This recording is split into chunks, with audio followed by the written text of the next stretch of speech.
That was so poor. Ridiculous, to say the least.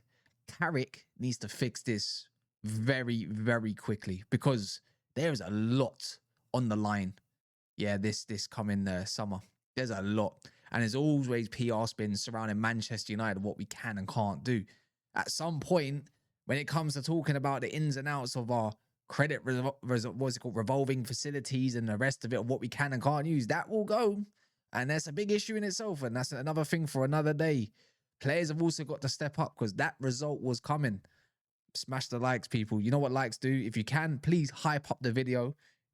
That would do absolute wonders. See where it can take us. If you want to build a community, let's go. I'll reply to you lot in the comments for what you have to say as well. Let's break this game down.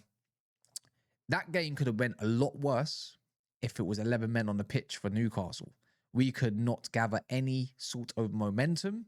We were not testing Ramsdale out of all goalkeepers who we usually have good games against. Not testing him one little bit. And it is on Carrick. Today, you have to look at it. The lineup was imbalanced, to say the least. I can be very reactionary when it comes to a live result, and at that point, emotions are running high. But when you have to break things down, look, there's no point overreacting too far, because now we're going to have people online saying Carrick's not the one. He's still a championship manager. What are you doing? This, that, yada, yada, yada. But there's just simple little mistakes that need tweaking, and they're not difficult. See, my biggest problem was even before the game has begun, aka the lineup, which I've been mentioning. I don't know if you guys agree or not, but when you don't see Ahmad in the side, because of GA people, you can barely have a reasonable discussion. Now, I hope people that have seen that now understand the importance of what Ahmad brings, because of his reluctance to lose the ball in tight spaces, which alleviate a lot of pressure going forward, right? But also just what he brings in terms of just width. When you've got Cunha, Bruno, and Mbumo, rhymes, they're occupying certain spaces that, you know, it's a little bit too predictable. And I think Sesko gets frustrated by that, because when you've got someone like Sesko, you need a variety of different ways to supply him. You can always go through the middle, but if you've got three players who are doing pretty much all of the inside stuff in the middle, then Sesko is going to be pretty much blocked out, because all the other teams got to do, aka when you see with Everton's recent game as well before against Crystal Palace, to say the least, they do this thing where they just squeeze in and there's a little less space. And that's when Bruno starts vacating that area, dropping a lot deeper, which makes it a little bit more difficult for when we do go forward. Now, couldn't have done the line today, and I thought he done it really well against Trippier, to say the least. But my biggest issue with that was he didn't get the ball enough, because we weren't passing the ball forward because there was no intensity within our play. And that just set the tone. When you're at a place like St. James's Park, this ain't any other ground. This is a ground that's been quite weak of recent, and we just couldn't put them to the sword like other teams have. Everton, Leeds nearly getting over the line there, and so on, Man City of recent. And these are teams that we have beaten as well. And I just don't understand why we can't replicate what we've done a few games ago. It's like the speed of our tempo, or the tempo, same kind of thing, has just gone slower and slower every game. And we're just not getting in their faces quick enough. And today is result and absolute evidence that we cannot do 2 games a week. This squad is not primed and not enough quality to do 2 games a week. You have to admit to yourselves, right? As much as Kobe Mainu and Casemiro being solid, they look absolutely knackered after a few days. And that's quite concerning. And this is why Man United need 2 and maybe 3 midfielders coming in summer. Not 1 and maybe 2. 2 in the bare minimum. Because we can't get up in their faces. Tonali and Joe Linton, again, showcased what we are missing in this Manchester United side. So that's the only kind of space I will allow Carrick to say, you know what, you can do what you can do, but when it does come to certain aspects of certain games of other teams, they're just the anti-Man United, and we can't do much about that. You know, but it's not an excuse, because these other teams are also playing 2 games a week. They're also playing on the weekend, and they're also playing midweek next week in the Champions League. So what excuses do we really have to give? Bruno Fernandes created 8 big chances. Mbumo decision making poor, to say the least. His performance haven't been up to scratch, masked by assists, right? And this is why players like Ahmad need to be in the fold and a first name on the team sheet. Xerxes' cameos have been quite well, but my other thing with Carrick is not just the lineups, is the lateness of the substitutions. The game was calling out for Ahmad as soon as they got a red card. You know, what did he think we were going to do? Cut inside? We needed to stretch that pitch. They were pretty much playing with a back three for majority until they decided that they wanted to bring off other players and start encamping. When we made our subs, it made every reason for Eddie Howe and Jason Tyndall, whatever his name is, right, to say, you know what, we're just going to bank in 4-4-2, 4-5-1. And they got they got their rewards. They deserved it. We deserved that. We deserved to lose.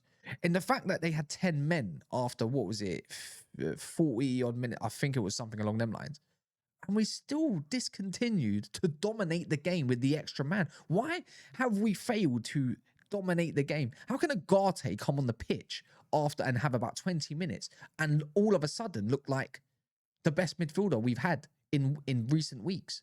Because he's fresh. That's the reason why.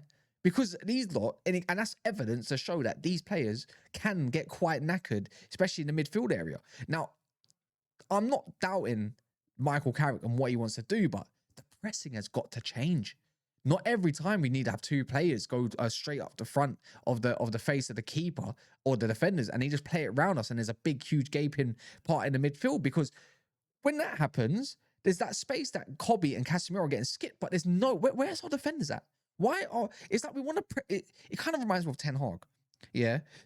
We press really high. 2, sometimes 4 players. But the defensive line is so far back because we're too occupied thinking what's going in behind us, potentially. And that's where you look at players like Maguire, and don't get me wrong, he did nothing wrong for me. Can he have dealt with the Osula one maybe a little bit more? Maybe, who knows? I don't really care. I thought he had a good game for his standard. I don't blame the defenders other than Malacia. Why is he even on the pitch? I don't blame them today. I thought they had solid performances considering we was under the cosh. The midfield area / attackers really hurt us by not finishing dinners, even though I felt like, even though Bruno created 8 big chances, we missed creating a lot more than we should have. Anyways, the way I view is we need faster players in that back line. And if you ain't going to have fast players in your back line, you need ones that are going to do what Lisandro Martinez does. Now we're seeing the importance of what Lisandro Martinez brings to the side when he's out of the team. And today shows, or yesterday shows, evidence of how much we need him and how much we're relying on him, because he bypasses presses and also he's splitting balls through the middle of the park. And we don't have enough of that because the only other man that does that is Bruno Fernandes. We need to start putting the ball a lot more further forward. We had every opportunity to go 6 points clear of Villa, who did lose today, and we could have had a comfortable cushion. And now we're in a place where Chelsea, Liverpool are 3 points behind us, and we're joint points with Villa, who we have next. And I'm sure we'll beat them, but we don't want to be dragged into a conversation. Now we have been dragged into a conversation officially with 9 games to go.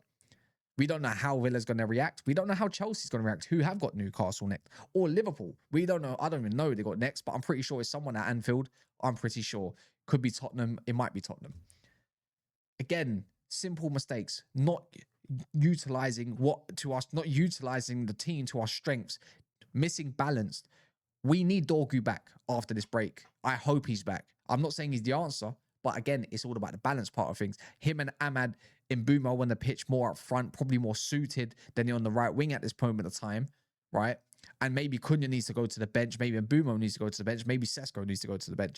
I don't know, but just sort it out. Because ever since Dorgu's been injured, the team performances have been going down and down and down because we're not utilizing the whole pitch correctly. I don't really want to point fingers at players and start slagging them off in this reaction. All I need to know is that, Carrick, you've got 10 days till our next game with Steve Holland and the rest of them coaches. You need to sort it out because it's been going on for too long. You need to drill into these players that you're moving the ball too slow. Even at Old Trafford as well. We need a response. And don't let the response be too long. We need it soon. As soon as that first goal goes in against Villa, and hopefully in the first half, then you'll get the crowd a little bit back more on side. Because this is his job that he's paying for. He wants a permanent role. Of course he does. And the staff probably want a permanent role too. This is your showcasing method to say, this is me. I am here and I want to stay. Simple as that. Because otherwise, we're just going to give it up and we're going to go to the next manager, Nagelsmann, and it's like, well, who's he going to fancy? What new problems are we going to have? I'm kind of tired of it. I want to build something. So yeah, lads, smash the likes. Let me know your comments. Who was your best players today and who can hold their heads high and who needs to hold their head in shame? Real talk. But we'll see you next game. It's a joke, isn't it? It's just a joke.